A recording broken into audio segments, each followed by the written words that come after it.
Right.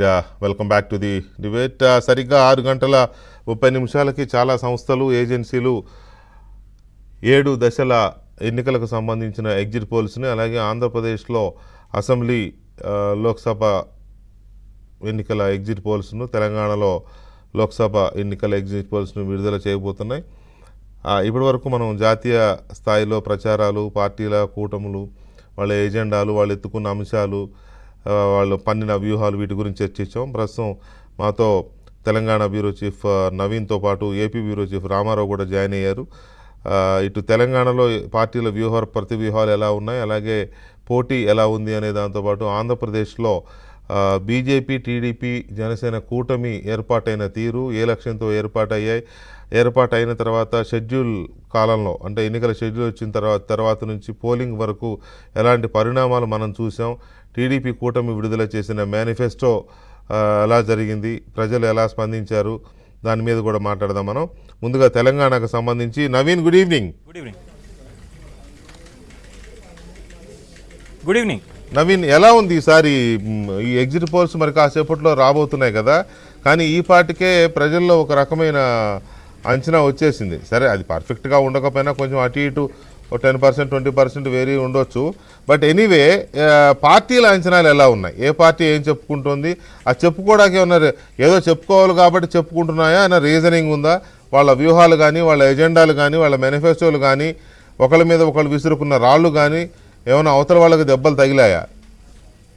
So మొత్తం మీద తెలంగాణలో ఈ లోక్సభ ఎన్నికలకు ముందుగానే తెలంగాణ పిక్చర్ ఒక రకంగా అంచనా అయితే అందరూ కూడా వేసినటువంటి పరిస్థితి. ఎందుకంటే 2023 నవంబర్లో జరిగినటువంటి అసెంబ్లీ ఎన్నికల్లో బీఆర్ఎస్ పార్టీ అత్యంత దారుణంగా బోల్తా పడ్డ తర్వాత, సో జరిగినటువంటి 4.5 నెలల తర్వాత లోక్సభ ఎన్నికలు జరిగాయి.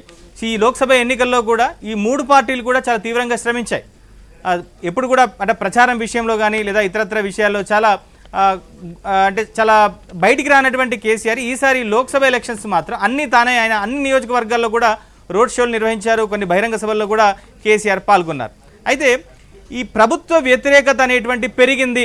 రైతులు, ముఖ్యంగా మహిళలు, అలానే 6 గ్యారంటీ స్కీమ్స్ విషయంలో ఎవరెవరైతే లబ్ధిదారులుగా ఉంటారో సో వాళ్ళందరినీ కూడా కాంగ్రెస్ పార్టీ మోసం చేసింది అనేటువంటి అంశాన్ని ప్రధానంగా ఇటు బీఆర్ఎస్ పార్టీ, ముఖ్యంగా కేసీఆర్ ప్రజల్లోకి తీసుకెళ్లేటువంటి ప్రయత్నం చేశారు.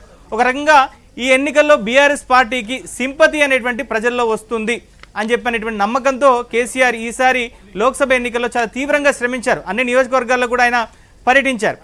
అయితే కేవలం ఒక నియోజకవర్గం, అంటే ఒక మెదక్ లోక్సభ నియోజకవర్గం, అక్కడ కేసీఆర్ గజ్వేల్ నుంచి కేసీఆర్ ప్రాతినిధ్యం వహిస్తున్నారు, అలానే సిద్దిపేట నుంచి హరీష్ రావు ప్రాతినిధ్యం వహిస్తున్నటువంటి నేపథ్యంలో సో ఆ లోక్సభ సెగ్మెంట్లో 7 అసెంబ్లీ సీట్లు ఉంటే 6 అసెంబ్లీ సీట్లో కూడా బీఆర్ఎస్ పార్టీ గెలిచింది. ఒక మెదక్ అసెంబ్లీ సెగ్మెంట్లో మాత్రమే కాంగ్రెస్ పార్టీ గెలిచింది. ఖచ్చితంగా ఈ సీటు బీఆర్ఎస్ ఖాతాలో చేరుతుంది అనేటువంటి ఒక ప్రచారం అయితే జరుగుతూ వచ్చింది.